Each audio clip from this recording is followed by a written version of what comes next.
We emerge today to History 7, and in our cycle of learning in the first year, we try to do a special yoga, recognizing that however brilliant or not we may be, however worldly exposed or not we may be, our minds have a limit to what they're able to focus on. And that focus traditionally is called a frame of reference, or we call it here, for a long time now, a square of attention. It has its bounds, and it has its framing, and it has its attentiveness. And if we wish to see further or more, we tend to maintain that frame of reference, that square of attention, and let our attention rotate around inside of it. And we saw that one of the most primordial functions of primates in groups is that the males tend to want to survey the boundaries, to look at the edges, to delineate the frame, to find out how far does this square go. And that female primates tend to want to occupy a central space within. And in the beautiful development of Jane Goodall's work with chimpanzees, we saw that females are very easy to penetrate through from one community's frame of reference, square of attention, to another, and go and occupy the center there as well, if they're welcome. But males in competing primate groups, especially in Jane Goodall's chimpanzees, defend their territory from other males. These are our females. These are our foraging forests. This is ours. That's yours. And to sometimes go on raiding parties that they want to enlarge theirs and diminish yours. And this goes back because primates, like the chimpanzees, have been around for 70 million years. What's new? What's new is that our species, Homo sapiens, became ultra-refined about 40,000 years ago. And in order to convey that refinement, we now double the species Homo sapiens sapiens. Not only wise man, not only because of brain size, but because of the ability to speak language. Previous Homo species could not speak like our species can speak the language. Homo Neanderthal had certainly some capacity for language, but not of speaking like we have. Didn't have the neurological structure. Our species has a very special thorax increase in the spinal column area to allow for the brain, and Homo sapiens' brain is not larger than Homo Neanderthal, in fact, somewhat smaller. But its organization is built for language, for an ability to also neurologically control the breath, because in order to speak like I'm speaking to you, and all of you speak with the same facility, we have to be able to alter our breath about 60 times a second in order to carry the rapid refinement of enunciation. Different languages will develop in different areas of the brain. Japanese is a little bit further back and down from English, and so forth. So that learning a number of languages increases the capacity for the neural nets of our brain and the coordination of our psychophysical presenting of ourselves becomes more complex. But we found that in the second year, it isn't a cycle of consciousness like the cycle of nature that has a definite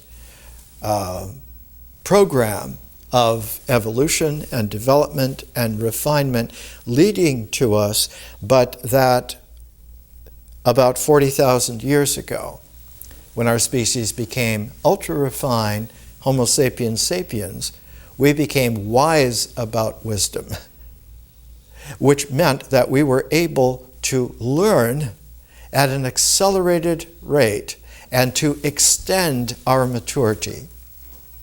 That our physical maturity, which follows from conception through all of the stages that life had, the embryo at one early part of its gestation is very much a marine creature from the oceans, becomes a land creature increasingly, becomes a homo creature, becomes a Homo sapiens, emerges, and out of the extra care of the relationalities in the world, we slowly educate ourselves, which means extending our sphere of maturation into being wise about being Homo sapien. We live at a cusp now, which has been going on for about 200 years and will continue probably for another 200 years, where the refinement of our species is becoming a hyper-acceleration. I've coined a name for this hyper species as Homo sapiens stellaris, star wisdom man, where our sense of home, our sense of environment, our sense of context is an entire star system. We do not any longer limit ourselves to a landscape, a geography, a nationality, even an internationality, even a prorated, projected globalism.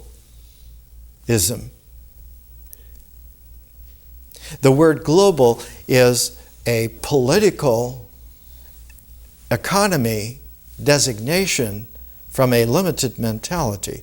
Better to use the term planetary.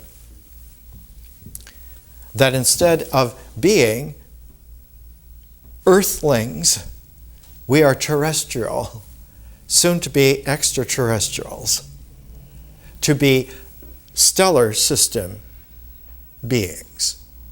And in this refinement, it requires a different scalar in education, in learning, and that's what we have been working on here now for 44 years.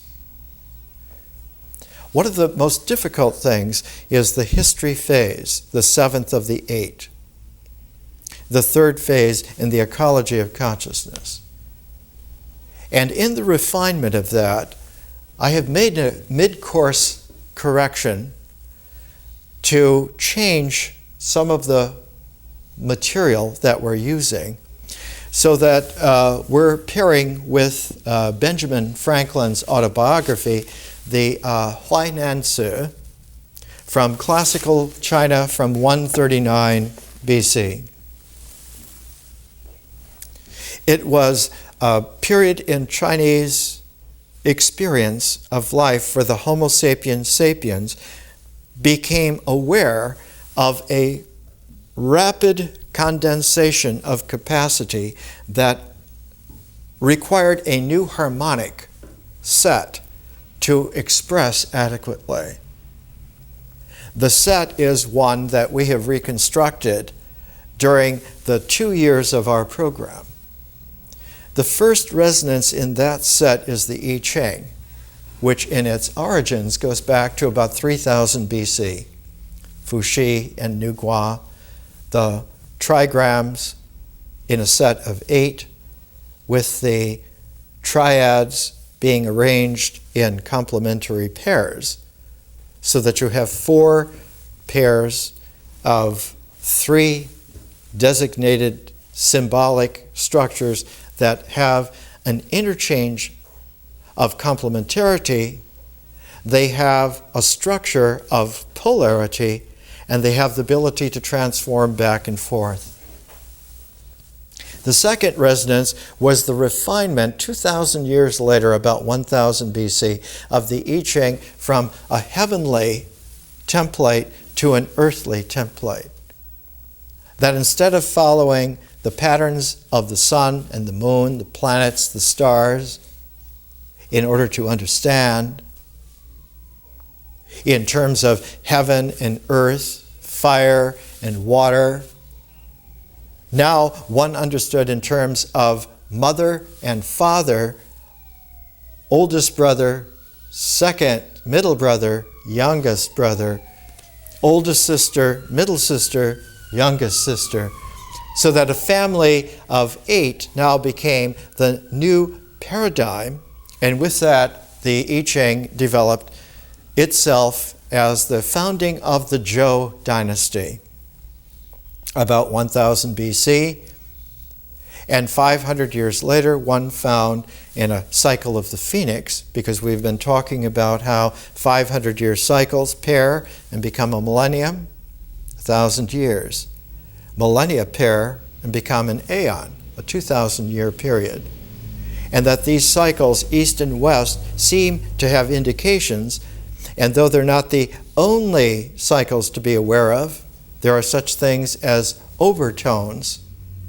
In any kind of a tone structure, there will always be overtones that are a more complex part of what the tone is in its feeling toned resonances.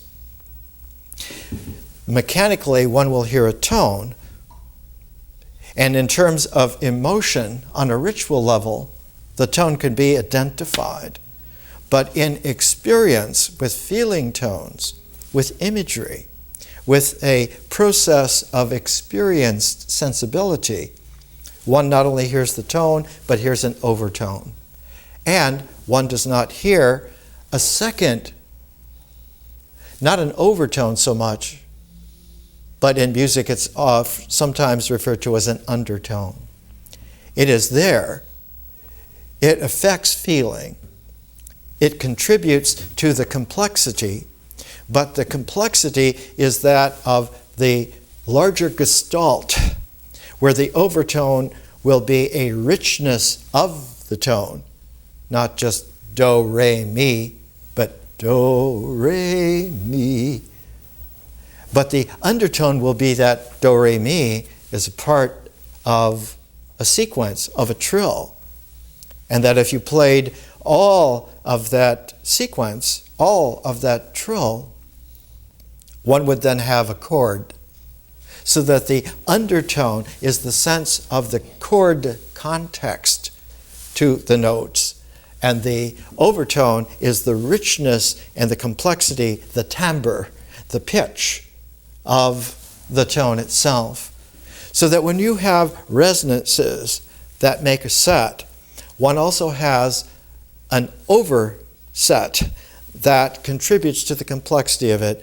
And like with the 500-year cycles of the Aion, those overtones tend to have a special kind of a structure. They are 3/5 of what that tone would be. So that if one is going by 500-year cycles, 300 years before that particular cycle will also be like a quality that's there, and 200 years will be another quality.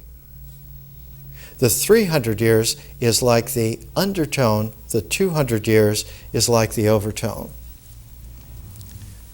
So that when we're talking about something happening about 500 BC, it means that it has a special relationship to 1000 BC.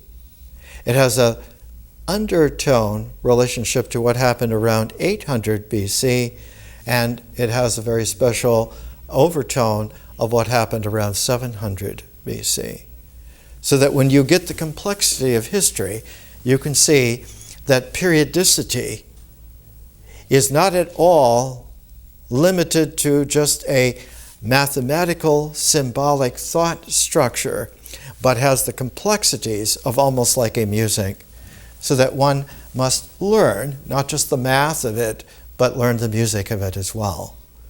So that the flow, we're talking about the I Ching, 3000 BC being a celestial model way of understanding life.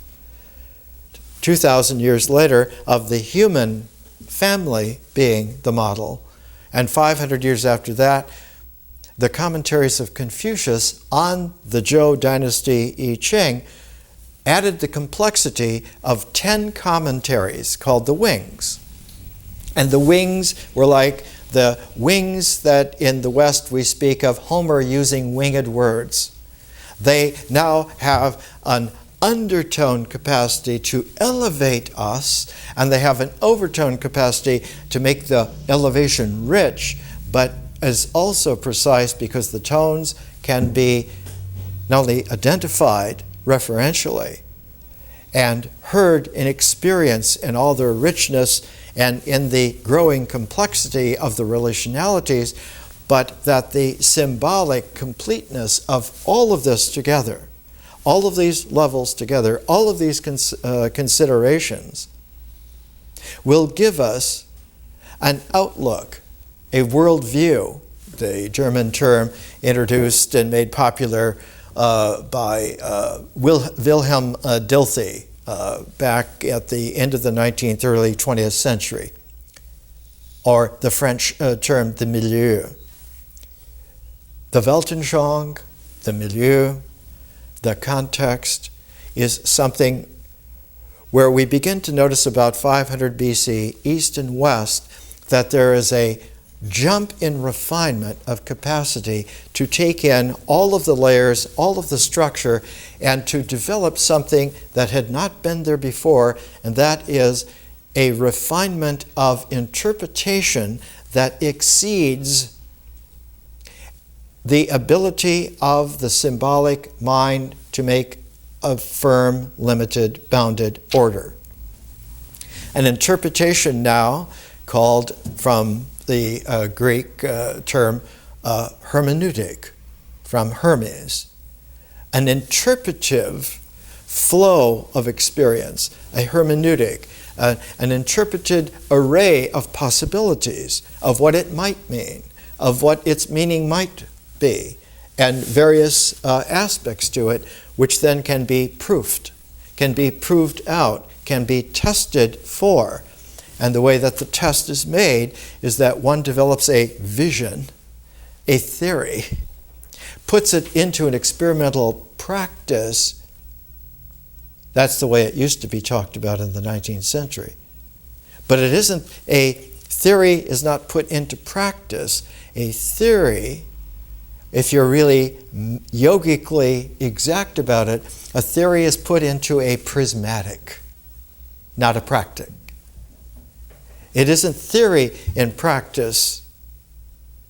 It's theory in prismatic. And one has to have a refinement of Homo sapiens stellaris to be able to tell the difference. And once one is able to distinguish on that level of refinement, you never again will miss it. It will become a part of your balance of the way in which you're able to regard yourself and others, not just the world, but whole star systems of worlds without end.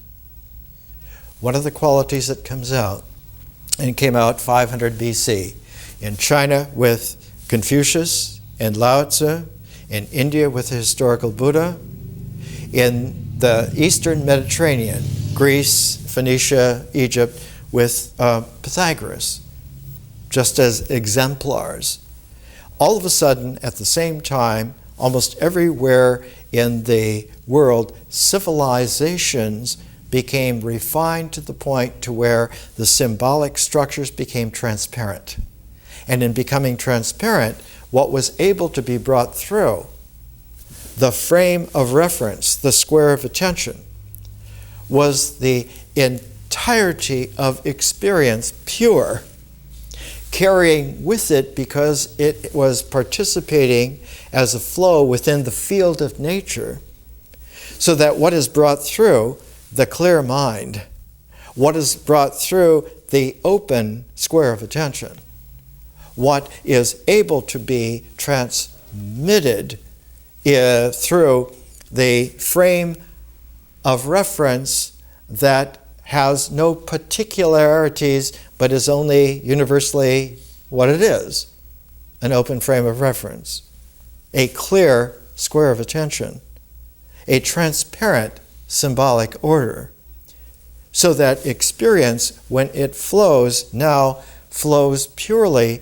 in the field of consciousness and finds that it can do so. For all time before that, experience flowed through the field of nature and participated in it, and when the participation was whole, was wholesome, one felt natural. One's life was natural. One's experience was natural. Now, experience is able to flow through the field of consciousness, and it knows that it knows. It is Homo sapiens sapiens, not self-reflecting on its individuality, but in the pure process of another dimension, not of time, and not dimensions of space, but a fifth dimension of consciousness. And in that five-dimensional field, nature accepts the field of the fifth dimension of consciousness without losing a hitch. Nature naturally is also conscious. And in doing so, our experience now becomes ambidextrous. It's able to be natural and conscious at one and the same time, in one and the same spatial reference. And in this way, a new quality emerges. The carrier, the protagonist of experience is our character, usually integrated into the mind as an individuality. And if the individuality is referenced to our ritual comportment, our body existentially, our actions karmically, then one says that that individuality is now an identity. It's correlated referentially with the body, with its actions, with its rituals, with its existence. And that the figure of the actions, the figure of the body in its existential comportment, in its existential postures and comportment are figurations. And if the figurations are correlate with the individuality, then one says that the experience flow between them is configured. So experience is configured between two referentialities, one's mental individuality and one's existential, physical, pragmatic doing. But now when consciousness comes into play, all of that becomes transformed. The symbolic order now has an extra dimension that was not in the identity. It was not in the individuality. It was curtailed, seemingly, by the existentiality and the karmic comportment. But the seed that has opened up now is the seed of character from the mythic horizon of experience, the feeling tone, image carrying, language speaking character. And the who we are now becomes possible to be expanded. And in that expansion, visionary consciousness in its 5-dimensional field allows for extra dimensions to emerge. And the first extra dimension that emerges is a new scale where the figure, the character, the individuality, and the consciousness now serve to emerge the person. And the person emerges like a work of art emerges out of creative imagining, out of remembering, out of the art of experimenting, of doing, of trying, of exploring, of adventuring in possibilities, so that the person, the artistic person, is actually a spirit form. And spirit forms are always prismatic. They're like jewels, not like crystals so much. One could speak anagogically that they're crystalline, but it is more that they're jewel-like, which means a crystalline structure will have a natural existential facet quality to it. But a jewel will have the crystalline structure that is amenable to having it artfully cut. And so one learns to cut the jewel in a variety of ways to bring out the brilliance. And so the jeweled person of the spiritual work of art as a 6-dimensional form is able to be refined like a jewel cutter by cutting new facets, new styles, so that now it is not just this milky, white kind of crystal. Now it becomes a diamond. Now it becomes a jewel. In the ancient Chinese Huainan Zi, which was bringing together all of the qualities that had come into play all of this time, not only the I Ching of the original celestial template, the I Ching of the human family template for the Zhou, with Lao Tzu and Confucius, and then we refined that to Chuangzi, and now we're adding the Huainan Zi, which was the first time in which the entire harmonic of that 2,000-year Aion was presented in a very, very refined new millennial fulcrum. Not a fulcrum so much as a static, but the Chinese always refer to that as a pivot. And when one comes to a pivot of historical time forms, the pivot is able to employ transformation in a super hypercharged way. Not only is there a pivot because it's the exact right time for this transform to happen, for this change to happen, and sometimes the alignment of times for transform, times for change will align themselves, but each one of them, or any one of them, as a pivot, can in its chiral motion generate itself as a spindle.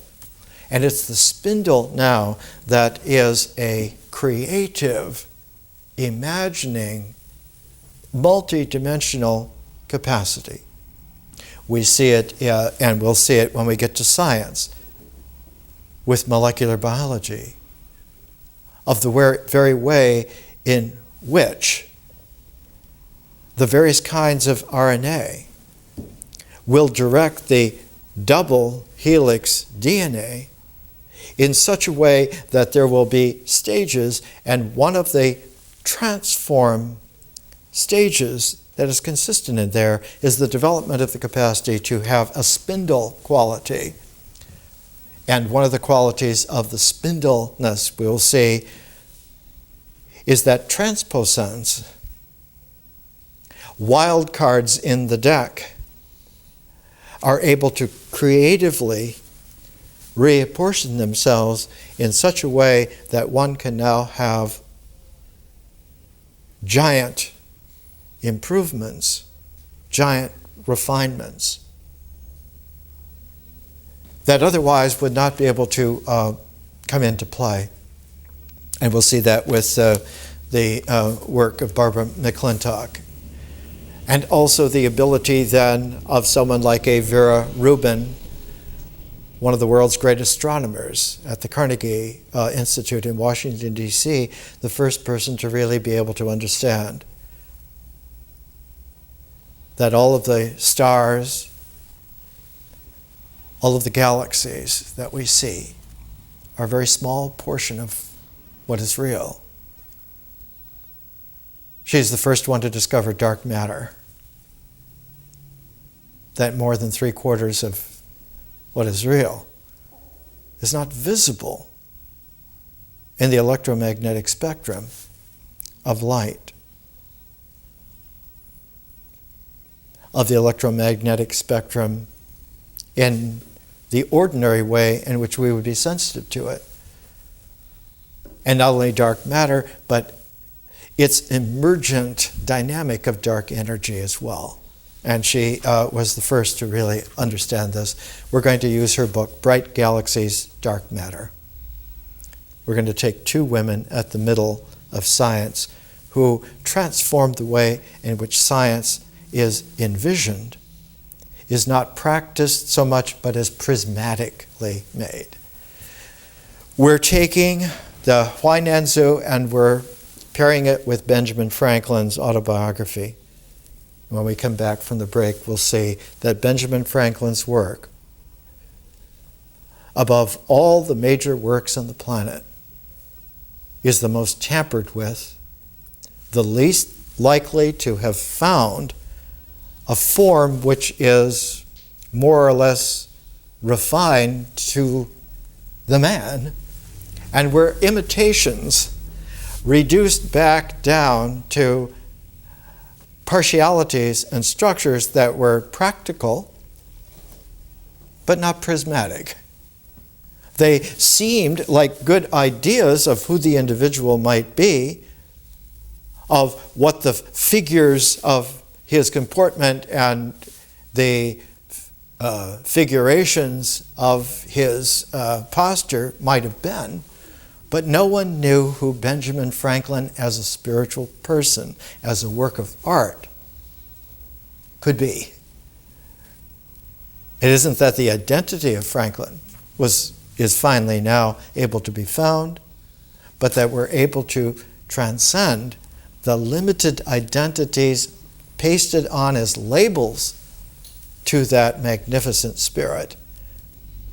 The first time that the autobiography achieved a form that was realistic, not only in the 6 dimensions of his spirit person, but the 7 dimensions of his historical dynamic, his historical flow as a spirit person, flowing in the field of consciousness, of differential consciousness, and able to flow as a kaleidoscopic conscious streaming. And the first time that that happened was 1981. The first edition of Franklin, his autobiography, was put out in a preemptive French edition in 1791, a German edition in 1792. The papers of Franklin, he died in 1790, were entrusted to his son, who hoarded them and kept them and kept them and kept them for decades. And when they were released, many of them had been destroyed, many of them had been scrambled together, And it took almost 200 years for there to be an edition that was truthful to the seven-dimensional historical kaleidoscopic reality of Benjamin Franklin. Today, the Benjamin Franklin Institute in Philadelphia is one of the most incredible places, and its website, in all of its complexities, allied with his American Philosophical Society in Philadelphia, gives one the sense of the potential of releasing the jewel of a person in not a world, but in a star system humanity that knows how to explore with such guides as friends. Our learning, our education, our program has more than 200 of such spiritual gems, such kaleidoscopic historical conscious friends, so that by the end of a cycle, the enrichment is enough to carry any scale of transformations, any degree of openness and exploration that one would like to envision for oneself. There are no boundaries, there are no limits. The musics are beautiful to behold. Let's take a break.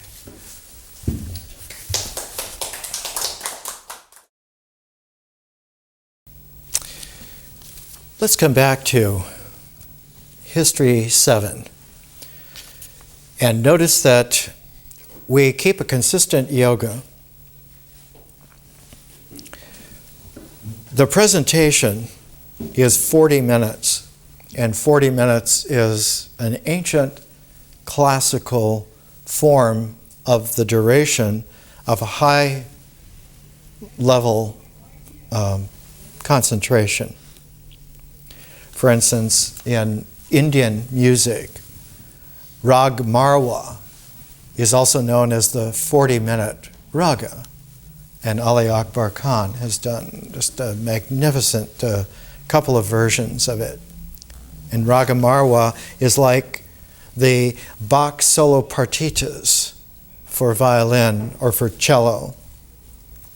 They're especially meant to be a meditation that helps you train yourself to keep a high level durational transparency so that it is not just a meditation but becomes what we know classically as a contemplation. A meditation is always an integral. A meditation is bringing the body in its asana into a direct alignment of referentiality with the symbolic structure of thought, so that those two objectivities are in alignment, and the flow of experience between them, because they are aligned, tends to have a geometricity to its quality. So that the asanas of a hatha yoga will be able to also be the application of a karma yoga, which will then translate into an undertone of a bhakti yoga, and that all of this will be able to be focused, be condensed together, concentrated together, integral, and one then will have a sense of completeness. When all of these yogas are brought together into that completeness, it's then called a Raja Yoga, the King's Yoga, because it is able to be brought together in such a precise, precision, concentration, completion. The ultimate is to have a single pointedness of mind, which is the single pointedness of one's ritual comportment, one's karmic comportment, one's body, one's physicality, one's practicality, one's existence, so that the single-pointedness of the structure of symbolic thought in the mind, that point, ekagrata, is able to undergo a very interesting kind of furthering.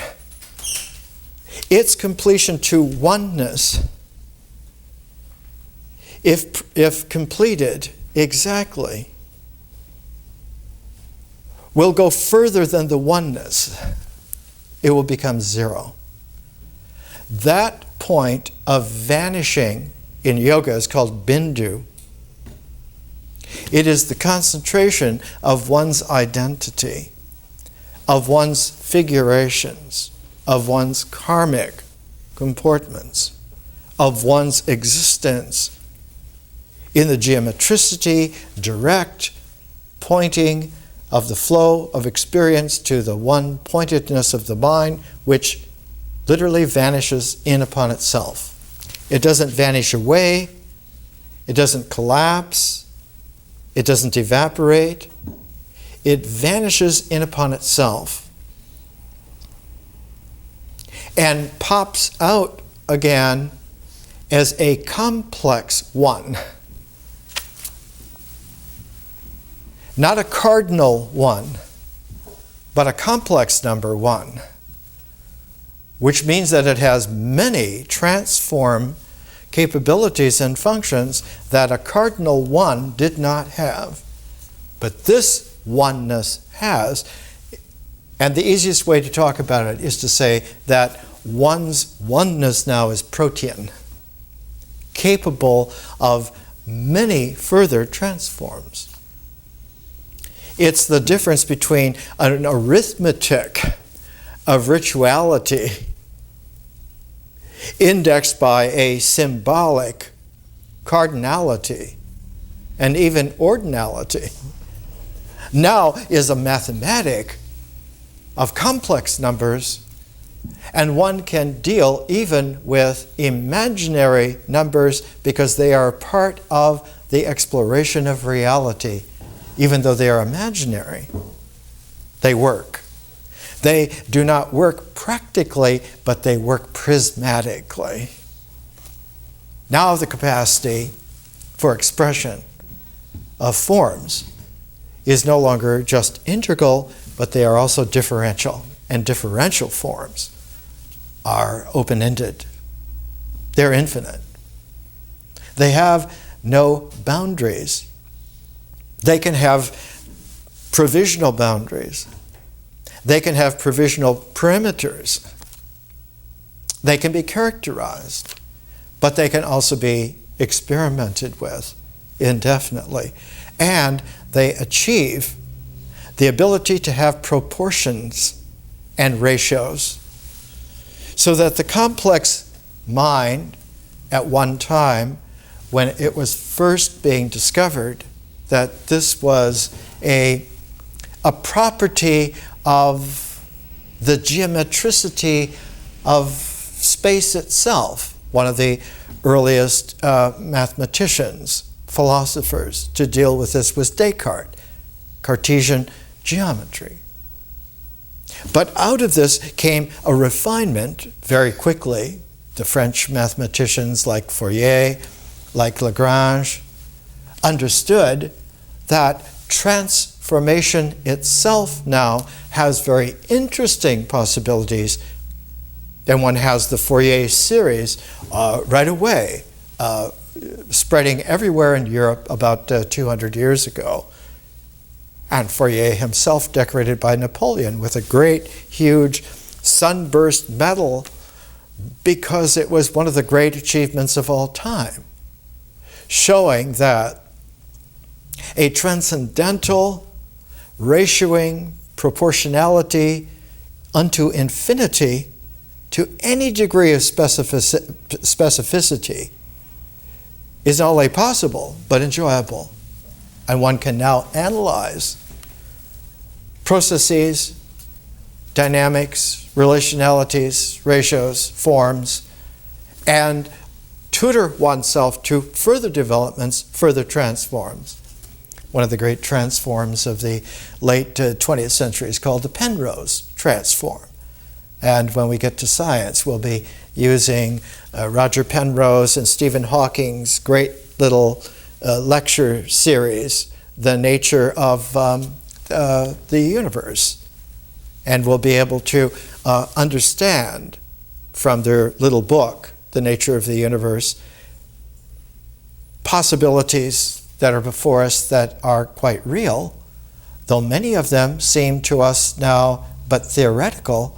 They are visionable, they are prismatic capable, they are kaleidoscopically explorable, and the science then becomes cosmic. Not the universe of the integral, but the cosmos of the differential, and that those two fields together, opened out completely and perfectly, constitute the pairing that ensures reality. And so Penrose's last great book of just 2 years ago is called The Road to Reality, about 900 pages. But we'll take a look at the Penrose transform, at some of Stephen Hawking's work on the universe, some of Penrose's work on the cosmos, and we'll explore many things. Right now, I have shifted the presentation of the pairs of history books, we're always working with books, so that the Huainanzi accompanies Benjamin Franklin, his autobiography, and Burckhardt's Civilization of the Renaissance in Italy.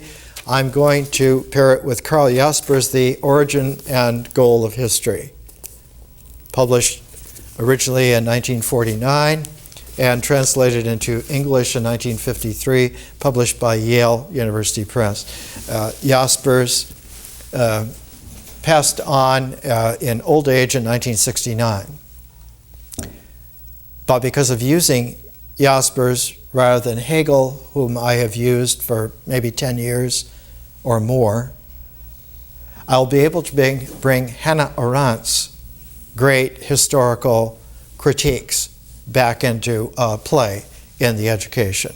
I used her Human Condition for many years, and I want to bring her back in. And by using Jasper's, their letters to each other is collected in about 700 pages.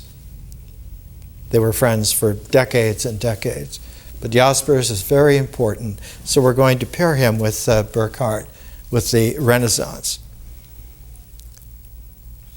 In the Huainanzi, there are 21 chapters, and the chapters are like books that were meditations meant to go to transparency of openness, to yield a contemplation, and they were specifically addressed to the new emperor, one of the perhaps the greatest of all the Han Dynasty emperors, Han Wudi. Ti is pronounced D in Chinese. Han, the dynasty, Wu, Han Wudi, reigned for 55 years. And under him, China extended itself, almost overextended itself, so that it reached out into the western deserts of Xinjiang, all the way to the stans, Turkestan, Kyrgyzstan, Uzbekistan, and put under the Chinese dynastic call the ability for China for the first time to begin to survey itself as one of the world's great powers on the level of the Roman Empire. In fact, between Han China and the Roman Empire, they spanned everything from Japan to Ireland 2,200 years ago. Here's what one of the meditations condensed presented to the new emperor. He had only been on the throne for 2 years at this point, by a relative of his, Prince Luan, who collected 8 sages in his own villa, and together they explored the resonances of the I Ching, of the Zhou Yi, human version of the I Ching, of Lao Tzu, of Confucius, of Chuangzi, and they made a new classic called the Huainanzi, because the district which Luan was the prince and eventually became the king, he was one of the grandsons of the founder of the Han Dynasty, Gaozi. This is endeavor and duty. It is today people with ordinary talents and intelligence and of no distinction, without any definite calling, and who cultivate no art, nor will not escape the finger of scorn and the contempt of the world if they neglect education. Take the case of acrobats. They bend their bodies into a ring and turn and twist themselves into all sorts of strange and fantastic shapes like genii. Their bodies are as flexible as are the autumn hairs to the winds. They can twist and twirl their bodies with lightning speed. Gymnasts, again, can lift heavy weights and bend tough sticks. They can mount trees like monkeys, play in the branches, and do their dressing as they stand on a twig of a tree. They hurry and skip, jump and gambol like a dragon in the way that stops the heart of the looker on and makes the knees of the beholder tremble and shake, but they themselves are indifferent and smile nonchalantly. These, however, were not born thus with such nimble limbs. Gymnasts have no special supple joints. They attain this art by immersing themselves in it, and by exercise they perfected themselves step by step. We sum up and say, anything that costs only small labor is of little worth. That which is difficult of attainment only is of value. A gentleman who cultivates the beautiful may reap no immediate gain. Happiness is in the coming. Such will be gathered only in posterity. Hence the ode says, the days come and go. Learning takes time to gain brilliancy. It is the cutting patiently of the gem of the spiritual prism of person that we are after here. That gem, once cut, has the ability to carry and convey a harmonic of great complexity, so that its resonant differential referality goes forward into the future, goes forward not only into the future of time, but into the further reaches where space yet has not yet occurred but will, goes into further dimensions of consciousness where the field is infinite and exceeds what has been known but can be investigated and discovered. And in this way, the cosmos opens itself up and becomes the field of nature and the field of consciousness in a very special inside-out way. The cosmos as a differential infinite form will resonate in such a way that the field of nature will occur out of that. So that you have what in Taoism is known as the Great Return. That rainbow infinity sign which we use. And we use it so that it contains a resonance of 8 rainbow infinity signs in a scalar of 8. And if you would turn that 90 degrees, you would have the first indication 5,000 years ago of the royal cobras of the pharaohs of the first dynasty of Egypt, where the figure eights made by the king cobras linked together is like an accordion that expands out. And the great Gurdjieffian medical doctor in London, Maurice Nicoll, wrote a book of it and described it in the title of the book, Living Time. A living time is eternal.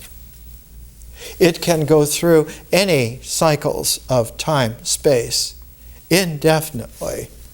And one can acclimate oneself not to being in a time space, not just to be limited by a place or by what time it is, or even in the or a universe, but of being available now for exploring infinite time, infinite space. This is what is called salvation. Not that your individuality is saved, but something even more grand. Not that your physicality is in practical repose. The prismatic repose is permanently eternal. One of the difficulties is the ability for someone who pioneers a new exploration harmonic. It takes a while for that to obtain. Let's take the case of Benjamin Franklin. Though he was born in Boston, by the time he was 17, he made it to Philadelphia. And here's a map out of the Papers of Benjamin Franklin of Franklin's Philadelphia. What's interesting is that it is 8 blocks by 8 blocks. It's 64 city blocks of Philadelphia, from the Delaware River to 8th Avenue. 8 by 8. The 64 hexagrams of the I Ching. But it's interesting too, because in this Philadelphia, in this particular checkerboard of 8 by 8, one also has the ancient wisdom form of the checkerboard. And it is the checkerboard pattern, for instance, that 400 years ago was the basis of the whole Masonic symbolism. The black and white checkerboard floor goes all the way back to a distribution of light and dark in the original wisdom of about 1000 BC that was used in Solomon's temple. The architect for it was Hiram from Tyre, from Phoenicia, but the workmen that he used were from Egypt.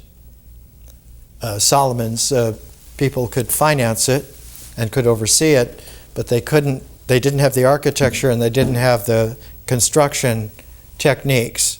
So they used Egyptian construction techniques and laborers and Phoenician architects to build it. This is Franklin's Masonic apron. And at the time of the young Franklin, the Masonic order had opened itself up so that by 1717, for the first time, you had a Grand Lodge in London. And within a couple of years, you had a Grand Lodge in Ireland, a Grand Lodge in Scotland. And by the time Franklin was in Philadelphia just for a short while and got a commission to go to London to buy equipment for a printing house that never showed up, but Franklin, as a young man, made his way in the London that was not only the blossoming after over 120 years of the Masonic order into something that was now becoming a European and Western Hemisphere brotherhood of men largely who created what was called the Enlightenment. The Enlightenment of the Aufklärung in German, the ability to understand that science and philosophy, life and art together were explorable in a very large array, as Franklin himself says in one of his early letters. It isn't only that there's a music of the spheres, but that the universe itself opens up and blossoms and becomes something wondrous, which is available for us. When they projected the collected works, the papers of Benjamin Franklin, it was projected in the 1950s, and the first volume was published in 1959. This is the prospectus from Yale. This is the first volume to come from a great scholarly undertaking, the assembly and editing of Benjamin Franklin's complete writings and correspondence, sponsored jointly by the American Philosophical Society and Yale University. This new edition of 40 volumes will contain everything that Franklin wrote and can be found, and for the first time in full or abstract, all letters addressed to him, the whole arranged in chronological order, to be published over a period of 15 years. It will supersede all previous editions, for thousands of letters by Franklin have been located since the last edition of 50 years ago. 47 years later, they're up to volume 38. The volumes now have just 4 or 5 months at a time. If they keep to the publishing schedule, the edition should be completed in 2047. It will have taken 118 years to publish what was lived through originally in 84 years. But it's even worse than that, because the first volume goes up to 1744, and the second volume takes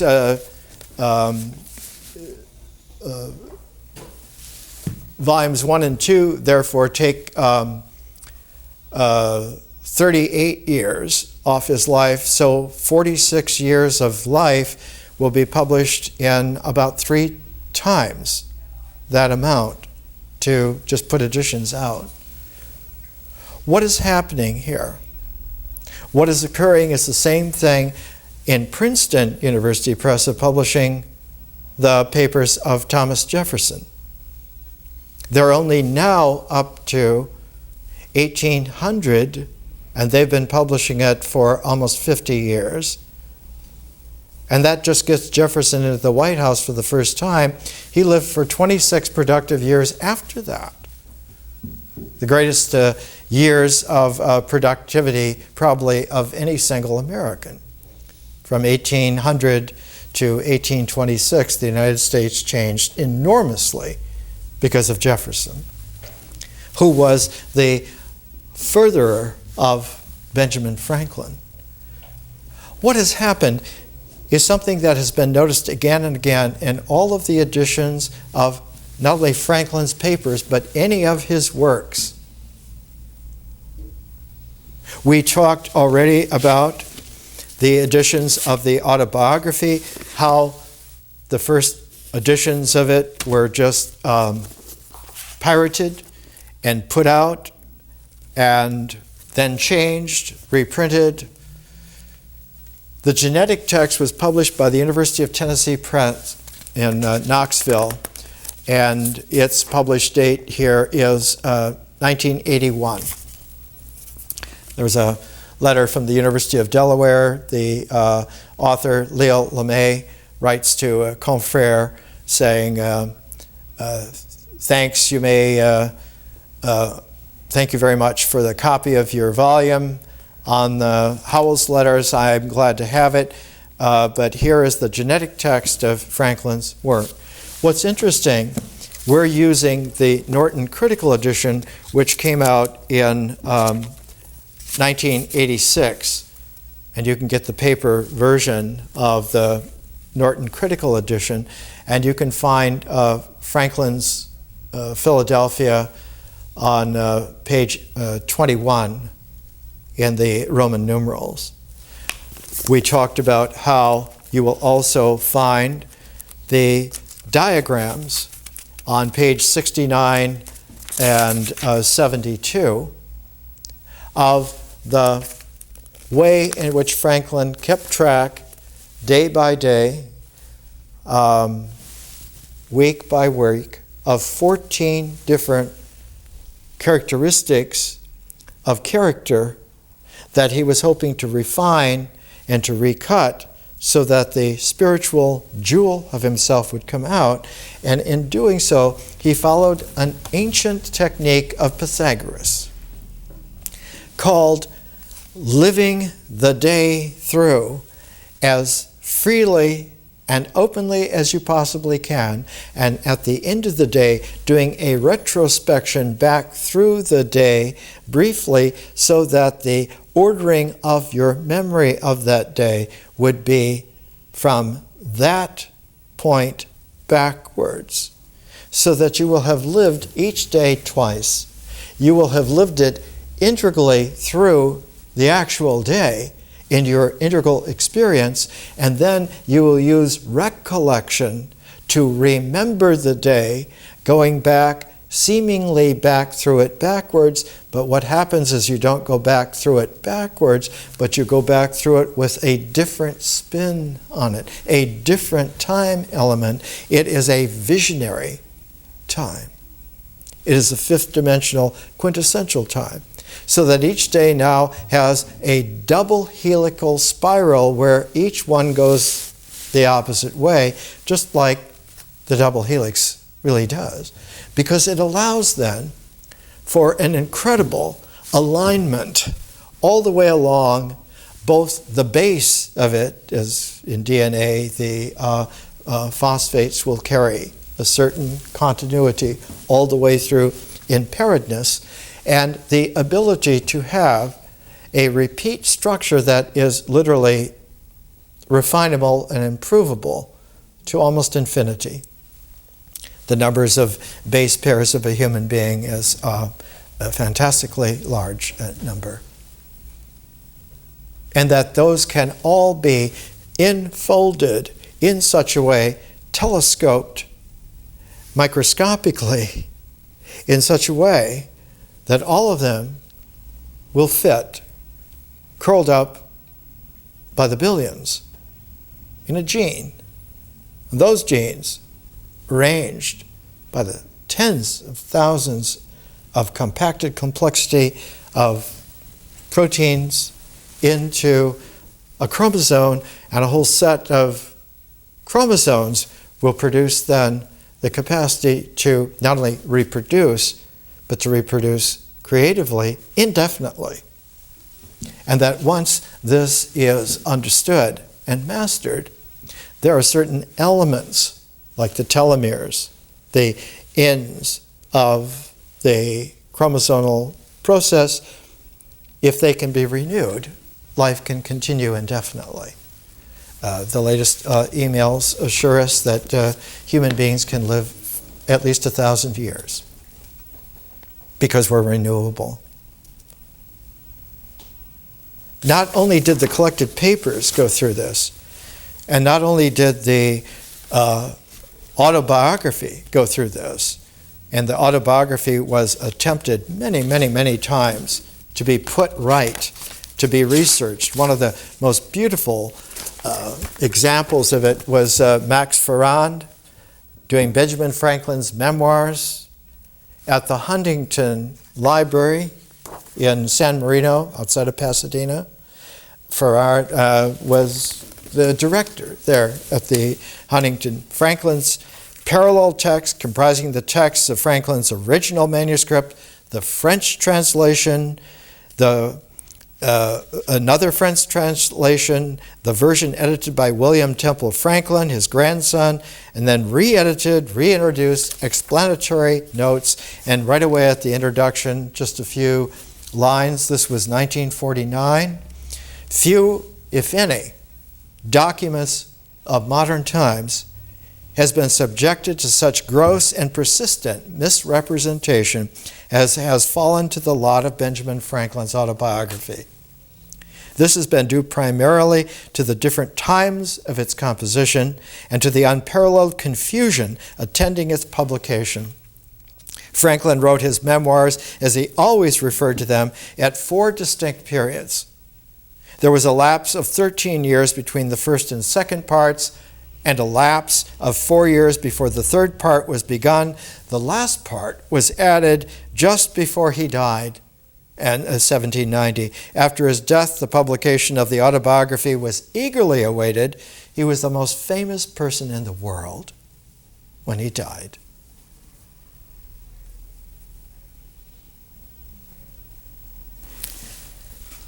He was the man who was able to grasp the energy of lightning as electricity and make it available for man. He literally electrified the planet. His original kite experience was given in his own newspaper, which he founded in Philadelphia, the Pennsylvania Gazette. 19th of October, 1752. As frequent mention is made in the newspapers from Europe of the success of the Philadelphia experiment for drawing the electric fire from clouds by means of pointed rods of iron erected on high buildings, etc., it may be agreeable to the curious to be informed that the same experiment has succeeded in Philadelphia, though made in a different and more easy manner, which anyone may try as follows. And then he gives you the details of how to make the experiment yourself. It was Franklin's way of dealing with creative imagining, not as an integral, but as a differential gifting. He refused, for instance, to patent the Franklin stove, which he perfected. And in the directions for it, he went to great trouble to point out in his own account of it that wood was becoming so scarce by his time, the late 1700s, that one had to go many, many miles, sometimes tens of miles, just to find enough wood, and that this would only increase with the population and with time, so that he redesigned the way in which a stove worked to replace the fireplace. That in a fireplace, most of the heat goes up the flue and out. And so he designed a special inside zigzag so that the heat would rise and go against the top plate before it was reflected down and heat the entirety of the stove before it then had a chance to exit through a flue. So that once the fireplace was closed with a single chunk of coal, anthracite, once it was ignited and you closed the Franklin stove, it would heat the stove and the stove would radiate out heat, and you could heat a very decent sized couple of rooms for the entire night with one piece of coal. He refused to patent it. In fact, he encouraged people to set up factories all over the colonies to make many of these. It's interesting, I.B. Cohen's great edition of Franklin's Experiments, a new edition of Experiments and Observations with Electricity, Harvard University Press, 1941. I.B. Cohen is the one who set up the History of Science program at Harvard, and was one of the great scholars on Franklin and Newton. The editions of Franklin's book on electricity. Classifying the editions of Franklin's book is a complicated problem, and much confusion exists as to what actually constitutes the various editions. The first 3 English editions, for example, consist of 3 parts printed separately. One of these editions has only 2 parts. These parts have different titles, perhaps in order to tempt the public into buying some of the parts for the second time. Furthermore, the French editions are not clearly marked, so that the third French edition is rarely referred to or as an edition at all, and a similar situation attains for the Italian edition. Then there are ghost editions. Then there are German editions, Swedish editions, American editions, Latin editions. All of the books of Benjamin Franklin, all of the papers of Benjamin Franklin went through centuries of confusion, of mangled, of false projections. And it's only in our generation, spanning the 20th to the early 21st century, do we have anything at all that looks like Benjamin Franklin's own work. One can find editions of the autobiography everywhere, and almost all of them have some kind of scholarly pedigree. But what we're looking for is the spiritual person, the differential gem of Franklin in the context of a sophisticated Taoist cosmic classic that brings all of the wisdom of its harmonic into play with the works of the Tao Te Ching as the central pivot. Not the I Ching, not Confucius, but Lao Tzu's Tao Te Ching is the pivot that becomes the spindle for the Huainan Tzu. And the key to it is the Taoist term kan ching, which means mutual resonance. Because once one has established a mutuality of resonance, the complexity of creativity becomes fertile. It is not only shareable, which it is, but it is transferable. It is able to be communicated instantly in all of the resonances and aspects once the harmonic is established. It's as if one were listening to Heifetz play a Bach solo partita. Every note of Yasha's playing of that partita will be a Heifetz note with all of its overtones and with all of the undertones of the piece, and unmistakably so. Possibly the greatest violinist of all time. More next week.